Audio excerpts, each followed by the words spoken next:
In the year 202X, the city of Seoul gleams under the night sky. Inside one of those towering buildings, the sound of faint city noise seeps through as a TV flickers in the dimly lit room. A breaking news report appears on screen, the shareholders meeting to decide the next chairman of the Samjun Group, one of Korea's top 3 conglomerates, has finally ended. After 13 long hours of discussion, the verdict is in. The fate of one of Korea's most powerful companies has just been decided tonight. After an intense 13-hour meeting, the decision is finally made. The next chairman of Samjun Group has been chosen. The name announced across the nation is Director Jeon Seong-guk, a man known for his composure and strength. Unlike other third-generation heirs who fall from power due to scandals or poor leadership, Jeon Seong-guk stands out as a capable and disciplined successor. With a confident smirk, he quietly celebrates his victory. Moments later, his laughter echoes through the room as he revels in triumph, proudly declaring for the world to keep praising his success. Jeon Seong-guk proudly declares himself as the new king of Samjun Group, standing tall as the perfect example of success and control. From studying abroad to rigorous training and managing his foolish siblings, he's handled every responsibility without fail. He even cleaned up after his uncle's scandals and managed his arranged marriage with precision. Convinced that he's done everything flawlessly, with a polished public image and media admiration, Jeon Seong-guk ranks as the most likable keyball heir of his generation, simply perfect in every way. Jeon Seong-guk admires himself with a satisfied grin, calling everything perfect. To him, it's only natural that he becomes the rightful owner of Samjun Group. He looks at his phone, declaring this as a new beginning, a fresh start under his leadership. With a mischievous smirk, he plans to remove all of Jeon T-guk's loyal subordinates, determined to erase the old order completely. But just as he plots his next move, a sudden noise interrupts him. Shock flashes across his face. Suddenly, Jeon Seong-guk clutches his chest in shock, struggling to breathe as pain surges through his heart. He collapses to the ground, gasping for air, his body trembling as blood drips onto the floor. His eyes widen in disbelief. This can't be happening. It's his grandfather, the founder of Samjun Group, who also died of a heart attack just like this. Gasping and trembling, Jeon Seong-guk refuses to accept his fate. He shouts that he won't die from something as trivial as a heart attack. Darkness consumes his vision as his body collapses, and faint cries echo somewhere far away. Moments later, he hears a gentle voice calling to a baby. Realizing something feels different, something unfamiliar. Opening his eyes, he sees a cheerful couple holding an infant. Confused and startled, he stares at his tiny hands, realizing he's been reborn. Jeon Seong-guk panics, screaming in disbelief as he tries to make sense of what's happening to him. His cries of a newborn echo through a modest home. A baby wiggles and coos adorably while his mother gushes over how cute her little Seong-guk is. Smiling warmly, the young mother, Kim So-young, proudly calls her baby handsome, unaware that inside him lies the soul of a reincarnated keyball heir. Seong-guk's father, Jeon Jae-seong, proudly agrees with his wife, saying their baby is even cuter than most celebrity children. The couple happily admires their newborn, joking about how lucky they are that he was born so handsome. Inside the baby's mind, Seong-guk fumes with irritation, unable to believe his situation, being praised like an infant. Kicking in frustration, he catches his parents' attention, as his father asks if something is bothering their adorable little boy. Tears well up in Seong-guk's eyes as he looks at his tiny hands. He remembers his old self, tall, fit, and powerful, with a perfect body built through years of discipline. Once the king of Samjun, blessed with wealth, status, and influence, he had everything anyone could ever want. Now trapped in a baby's body, he clenches his small fists in frustration, furious at how far he's fallen. Seong-guk's eyes widen in disbelief as he realizes the harsh truth: he's been reborn into a poor household. Once a wealthy man who drank expensive wine worth millions, he now lives with a young couple who started with nothing. As his new mother lovingly calls him for a meal, to his horror, a cheap baby formula bottle appears before him, marking the ultimate downfall of the once proud king of Samjun. Seong-guk stares at the milk bottle placed in front of him, trying to resist, but his tiny body acts on instinct. Unable to control himself, he drinks it eagerly, realizing that even his willpower can't overcome a baby's natural cravings. His parents smile proudly, calling him a good boy for drinking so well, completely unaware of his inner turmoil. When his mother kisses his forehead affectionately, he groans in embarrassment, thinking how awkward this feels, especially as a grown man inside a baby's body. Jeon Seong-guk recalls how everything changed, collapsing on what should have been the best day of his life, only to awaken as a crying baby. Among all the shocking events, what unsettles him the most isn't the reincarnation itself, but the two people who now call him their son. Their constant affection and gentle smiles feel overwhelming to him, too friendly, too sentimental, almost cringeworthy. Yet, as he watches them care for him so warmly, a strange emotion stirs within him, the unfamiliar, comforting feeling of truly having parents. Jeon Seong-guk reflects on his past life, realizing there were things he, despite all his success, never truly understood. He recalls his original parents' cold, distant figures who treated him more like an heir than a son. His mother would leave for work with detached words, expecting him to handle everything on his own. His father, stern and emotionless, ordered him to care for his siblings, reminding him that as the eldest, it was his duty, nothing more. Jeon Seong-guk remembers the words from his childhood to rely on his older brother, Tae-guk, if he ever needed anything. But Tae-guk's sinister grin still haunts him. Snapping back to the present, baby Seong-guk wakes up startled, heart pounding from the memory. His mother rushes over, worried and trying to calm him down, wondering why he's so restless after feeding. Frustrated yet drowsy, Seong-guk grumbles internally, trying to fight the sleep overtaking him only to drift off mid-thought. Unable to fight his exhaustion, baby Seong-guk finally drifts into a deep sleep, completely powerless against his infant body's needs. Even in his dreams, his adult mind grumbles in frustration, vowing revenge on this helpless state once he wakes up. His parents watch over him lovingly, smiling at how peaceful he looks as they quietly discuss dinner plans. When So Young offers to help, her husband insists she rest instead, showing the same warmth and care that Seong-guk never knew in his past life. While caring for the baby, So Young turns on the TV to unwind, telling her husband to relax and watch the news. The broadcast reports breaking news about a massive bribery scandal involving the Samjian group. The investigation has reached the chairman himself, Jeon Ju-shin, who shocked the public by appearing before prosecutors in person. Hearing the name Samjian, baby Seong-guk's eyes widen in disbelief. His former empire is now engulfed in scandal. As the news continues, baby Seong-guk suddenly sits upright,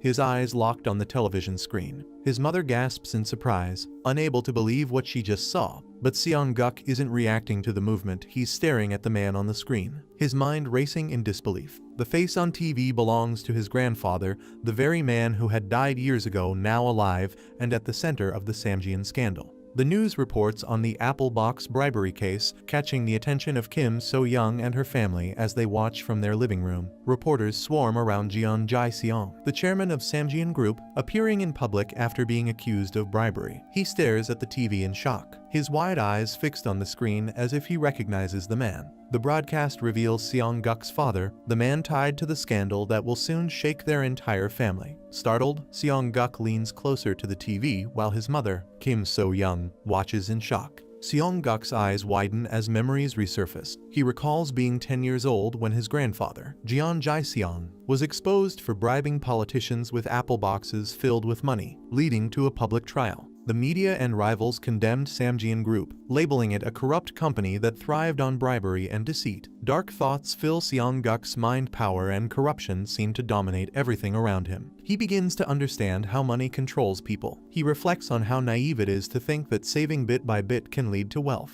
realizing that such thinking only belongs to struggling families. Meanwhile, his parents cheer proudly as baby Seong-guk begins to crawl. Seong-guk recalls the day his grandfather faced prosecution. He, just 10 years old at the time, was the one who pushed his grandfather's wheelchair into the courthouse. The public believed the wheelchair boy was genuine, but in truth, it was carefully staged to gain sympathy from the media and people. For Seong-guk, that day wasn't about pity, it felt like his first step into the spotlight. Walking alongside his powerful family, standing proudly beside his grandfather and father, he realized the world now saw him as the next heir of the Jeon family legacy. Among the crowd, Jeon Tae-guk, another name that would soon become important in Seong-guk's story. Seong-guk frowns in irritation, calling his younger brother foolish and greedy. He recalls how his brother claimed to study abroad, but ended up wasting his life, getting involved with drugs and bad company. That same arrogant brother, who always envied Seong-guk's position, eventually became a disgrace to the family, leading to a violent confrontation between them. Now, as Seong-guk finds himself reborn as a baby, he realizes that returning to infancy isn't even the biggest problem he faces. Seong-guk suddenly realizes that he's been sent back to the past, shocking his parents as they call out to him in confusion. Panic fills his mind as he cries out, realizing that his fate, status, and everything he once had are now at risk of being taken from him.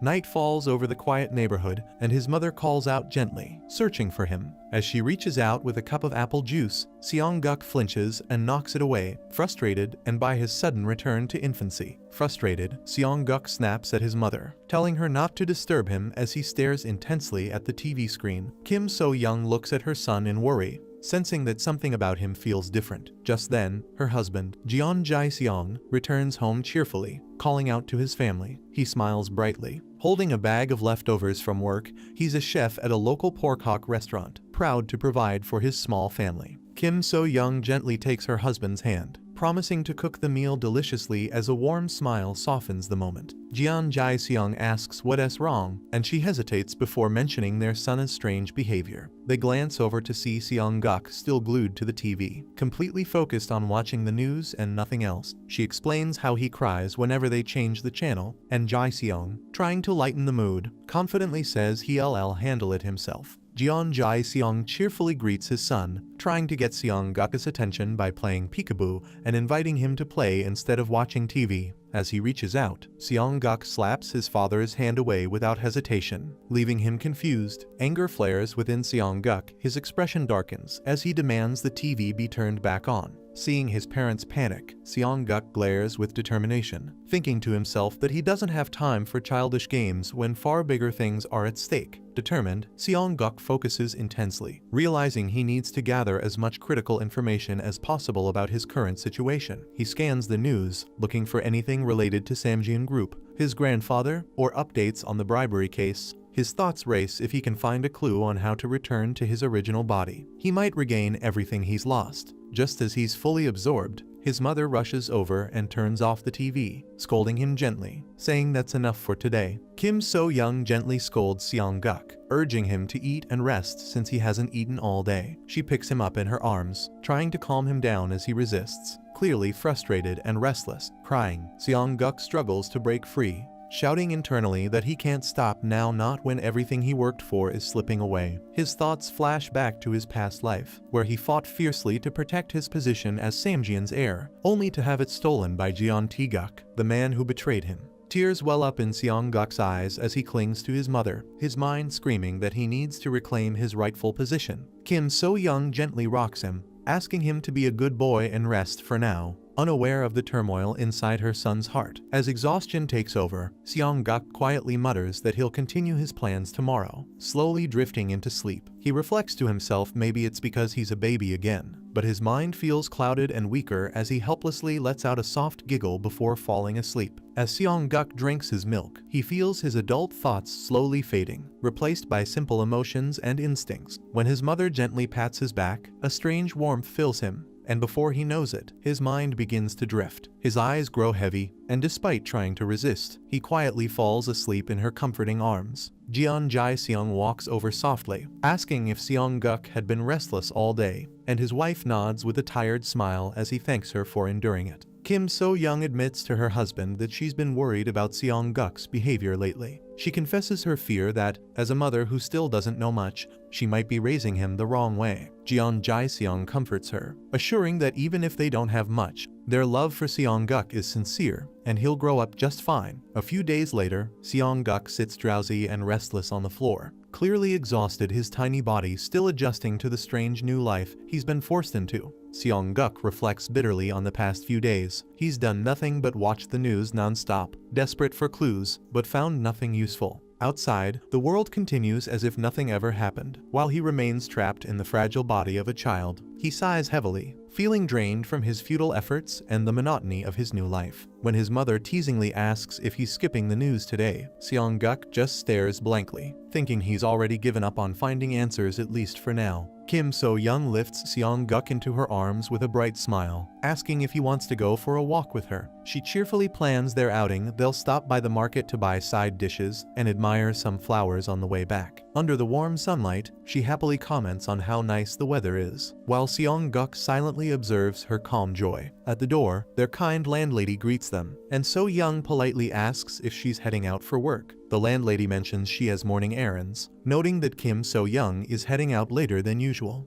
With a calm expression, the landlady ends the brief chat and prepares to leave. So Young politely wishes her a good day as she steps aside, holding Seong-guk close. Surprised, Seong-guk notices how young the building owner is, but his mother gently interrupts his thoughts, suggesting they head out as well. The sound of construction echoes nearby as Kim So-young carries Seong-guk through the busy neighborhood. She smiles, telling him they've arrived at the market, and cheerfully points out how lively it is, spotting the landlady again. She mentions how bean sprouts are cheaper at another stall, and suggests shopping quickly before prices rise. Seong-guk groans in frustration, thinking it doesn't matter he's still stuck drinking baby formula while everyone else enjoys real food. As Kim So-young walks beneath a construction site, the metal framework above them begins to tremble ominously. Seong-guk looks up in shock, his eyes widening as he senses the danger about to fall. Kim So-young instinctively clutches Seong-guk tightly in her arms, frozen in terror as debris comes crashing down toward them. Realizing the danger, she desperately called out for her son Seong-guk and rushed forward, trying to shield him with her body. A violent crash followed, shaking the entire area. Debris scattered, and the impact threw everything into chaos. Amid the wreckage, Jeon Jae-seong rushed outside, shouting Kim So-young's name in panic. His voice trembled as he saw her trapped under the debris, barely moving. Blood streamed down her face as she struggled to keep her eyes open. She reached out weakly, murmuring that she would always protect him before her hand slowly dropped to the ground. Little Seong-guk, confused and trembling, reached toward her with his small hand, softly calling out for his mother. Seong-guk's cry echoed through the chaos as he clung to his mother's still body, tears streaming down his face. Moments later, rescuers arrived and rushed Kim So-young to the hospital. The medics shouted for emergency assistance as her lifeless body was wheeled through the corridors. Inside the emergency room, a doctor reviewed her condition, uncertain if she would survive the night. Then, faintly, Kim So-young stirred. Her lips moved as she let out a soft sound, a fragile sign that she was still alive. Kim So-young's eyes slowly opened, and he called out her name with relief and trembling emotion. He gently helped her sit up, telling her to move carefully. Still dazed, she tried to gather her thoughts and weakly asked where she was. Suddenly, panic struck her as she remembered the disaster. She cried out for Seong-guk,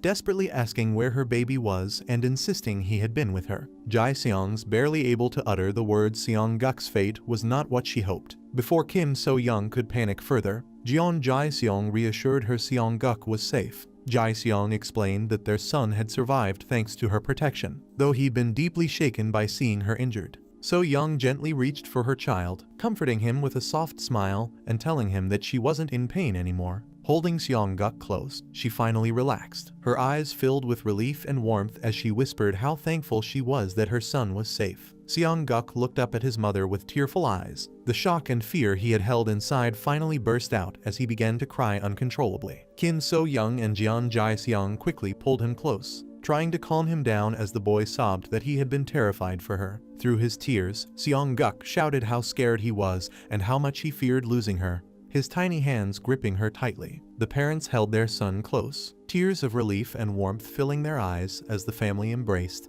thankful to be together again. Kim So-young looked around the luxurious hospital room in confusion, wondering why her husband had chosen such an expensive private suite. She mentioned that her injuries didn't seem serious enough to need special treatment, tilting her head as Jeon Jae-seong scratched his cheek awkwardly. Trying to hide a shy smile, he told her the doctors insisted she needed absolute rest for recovery. Puzzled, So-young's eyes widened when she noticed the sign on the wall, "Pregnant women need absolute rest." Kim So-young gasped in disbelief, her hand covering her mouth as the news sank in she was pregnant. The realization left her emotional. Jeon Jae-seong smiled warmly, placing a reassuring hand on her shoulder. He told her not to worry about anything and just focus on recovering. A nurse entered, reminding them that visiting hours were ending. Jae-seong nodded with a soft laugh, promising to leave soon, his heart full of relief and joy. Before leaving, Jeon Jae-seong reminded Kim So-young to rest well and recover fully. She nodded softly,